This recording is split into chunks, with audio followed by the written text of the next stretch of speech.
Good morning, dear students, and welcome back to online classes. Yesterday we started chapter 1, Introduction to Economics. Let us continue that, and in this lecture second, we will discuss the scope of economics, and we will also discuss the problem of choice, and we will also discuss the micro and macroeconomics and difference between these two branches of economics. Let us start from the scope of economics.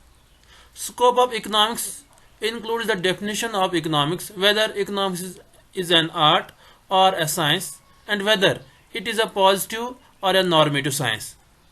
So it includes four things. One, is economics as an art or a science, and is it a positive science or a normative science? Let us discuss these one by one.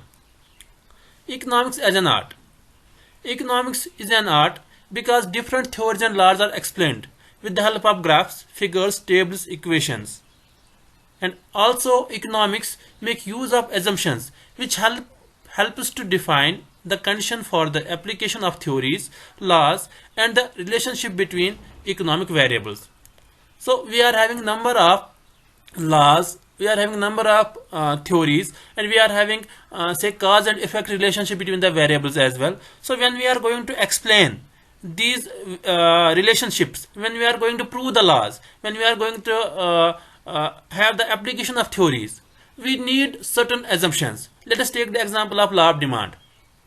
This is a universal law, universally accepted, and when there is increase in the price, the demand for the commodity will decrease. So with the increase in price, the demand decreases. So but this is based on number of assumptions. What are those assumptions? Let us discuss one two. First is, when your income remains same, that is, there is no change in income. One more, when the taste and preferences does not change. When your tastes and preferences does not change. And one more thing, when we talk about the law of demand, one more thing is the price of related commodities or substitutes, when we can say, that is not changed. So these are the assumptions. Based on these assumptions, we can say that with the increase in price, the demand for the commodity decrease. Same is the case with other laws, other theories. So these laws and theories, these can be explained with the help of diagrams, with the help of graphs, figures, tables. So that is the reason economics is said to be as an art. Now, is economics a science? Yes, economics is a science because it is a systematized body of knowledge in which economic facts are studied and analyzed. That means I already gave you the example of law of demand. That is actually that can be proved with the help of data, with the help of economic tools, with the help of statistical tools, and its laws possess universal validity, such as the law of demand, law of diminishing marginal utility, and there are number of other laws and theories as well. So these laws and theories possess the universal validity. So that is the reason that it is also known as science. But when we talk about economics as a whole, it's included in social science because it studies the human behavior, it studies the human actions. So economics is both as an art and as well as a science. Now there is one more question: is economics a positive science or a normative science? Yes, economics is both positive as well as normative science. Economics as a positive science, it is because it deals with what is, which is not concerned with moral or ethical questions, and how an economic problem faced by a society is actually solved. Here the word actually solved means it does not depend upon the moral and ethical decisions. In positive economics, we study human decision as a facts which can be verified with actual data. So as a positive economics, we deal with those facts we deal with those decisions which can be actually verified, and those decisions, those policies, those theories, and those laws which are not influenced by the ethical and moral questions. Examples, let us have some examples. India is an overpopulated country. This is a positive statement. Why it is a positive statement?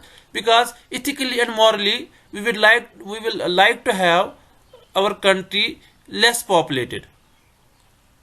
We will not prefer our country as overpopulated country, but actually our country is overpopulated country. A fall in the price of a good leads to a rise in its quantity demand. When there is a fall in the price of a commodity, the demand for that commodity will increase. Why this is a positive statement? Because this is the statement which can be verified with actual data. As I already said that in positive economics we study human decision as a facts which can be verified with actual data. So this statement includes that prices have been rising in India. This is also one more positive statement. Why it is positive statement? Because from say when we check the continuous prices, these are increasing.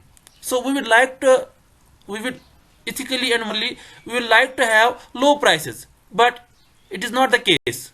Actually prices are increasing day by day. So in short we can say economics is a positive.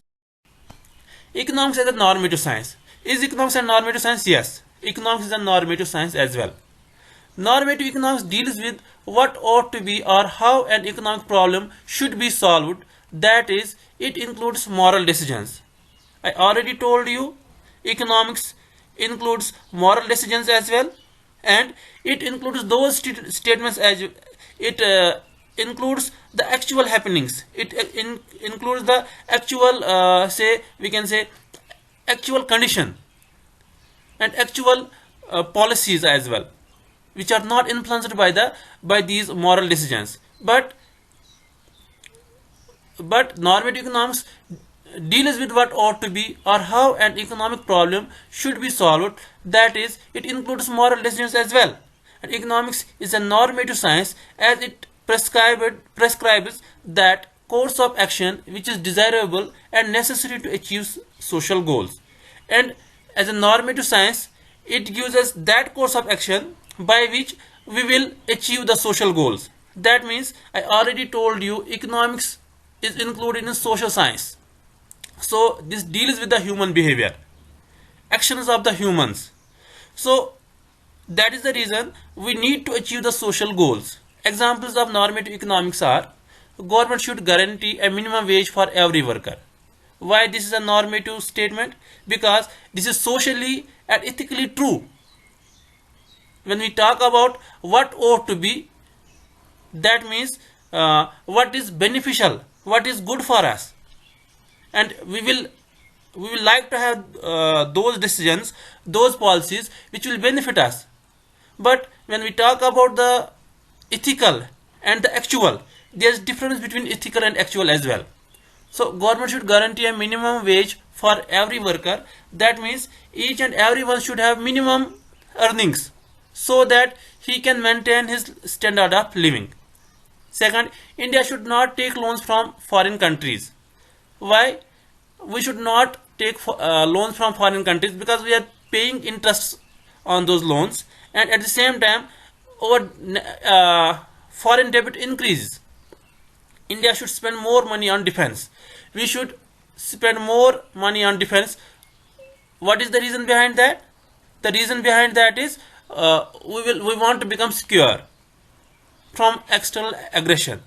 And one more thing, India should spend more money on education as well, because this is the ethical decision that when a country is educated country, the development, the standard of living will be high.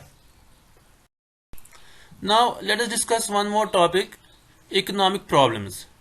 Economic problems are the problems of choice, the problems of decision making, or of allocating scarce resources to other uses due to scarcity of resources. These resources have alternative uses, which is why the problem of choice arises. So what do you mean by the scarcity? Scarcity is actually when demand exceeds supply. Here in this diagram, here in this figure, you will be having left side, you will be having land, labor, capital, entrepreneurship, limited resource and time. Here in this you are having limited resources, land, labor, capital, entrepreneurship, these are your resources, you are having limited resources, and on the right side you will be having your unlimited wants. Now you need to balance between these two. You need to actually, you want to fulfill your unlimited wants by having limited means, which is not possible. Now you need to balance between these two. Now you will channelize your resources, you will use your resources in such a manner so that your maximum wants can be satisfied, your maximum satisfaction can be achieved. So when we talk about the problem of choice, when we talk about the problem of decision, here is the decision making. How you are going to channelize these resources, how you are going to make use of these resources to get the maximum from that, to have maximum social welfare, to get your own benefit, to growth of economy as well. Now we know that the economic problem is the problem of choice. Now why this problem of choice arises?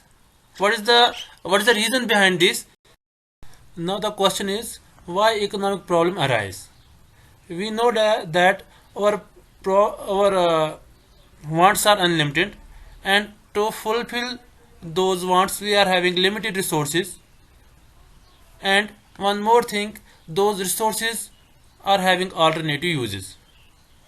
Now to attain the maximum satisfaction, we need to use those resources rationally. We need to channelize those resources in such a way so that maximum social welfare can be achieved.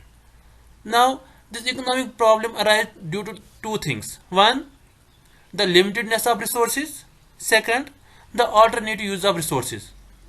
If the resources are unlimited, then there is no need to think about the resource management, because you are having unlimited resources, you can fulfill your unlimited wants as well. And one more thing, if resources are not having alternative uses, then if the resource is having a single use, then you can use that resource in that very use only. So there is no need of choice making, there is no need of decision making, because you cannot use that resource anywhere else. For example, take the example of land. You are having land as a resource, you can use that land for construction purposes, you can use that land for agricultural production, you can use that land for production of different crops as well. In agricultural production, you can produce different crops. So these are the alternative uses of resources. Electricity, you can use electricity in factories, you can use electricity for lighting your homes, and you can use electricity for in number of ways. So these resources are having alternative uses. So because of these alternative uses and because of limitedness of resources, this economic problem arises. And the economic problem is to match the limited resources to unlimited wants and needs. Now the economic problem here is how you are going to use these resources to fulfill your unlimited wants. So we have discussed these topics. Now learn these topics very well and come with doubts. Come with your doubts. And doubt clearing session will be tomorrow from 3 p.m. to 4 p.m. and prepare your notes as. Thank you.